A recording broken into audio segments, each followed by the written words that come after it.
alongside Tom, who's a local teacher who you'll hear from in a minute, as well as the head of the unions in New South Wales, Mark Morey, and Chloe Smith, councillor here at Inner West Council. As Paul said, this is an exciting initiative for the government, 220 affordable housing build-to-rent apartments in the middle of the city.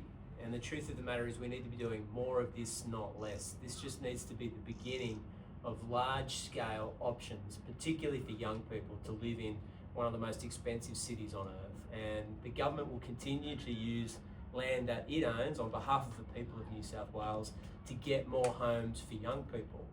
If you listen to the Productivity Commissioner, who said repeatedly and very convincingly that if we don't start to build more homes for the next generation, we run the risk of being a city without young people, and a city without young people is one without a future. Now, most of the challenges that we face in our economy at the moment involve access to housing, whether it's industrial disputes that we have with unions in the state, and that's because union members and their leadership understandably are saying to the government, we are currently having to pay massive rents and massive mortgages to live and work in the city, and you've got to come to the table.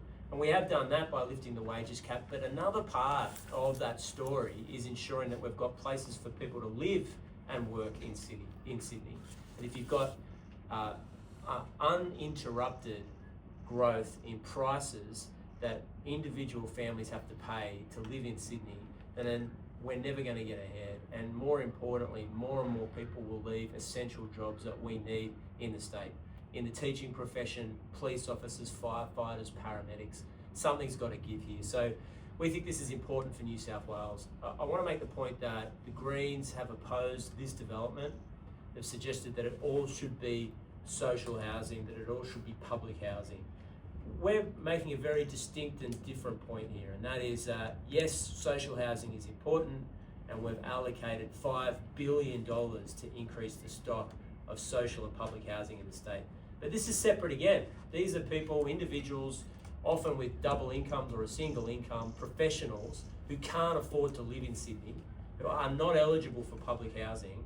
And unless we have some kind of breakthrough, either with market housing or build-to-rent schemes like this, we'll simply miss out.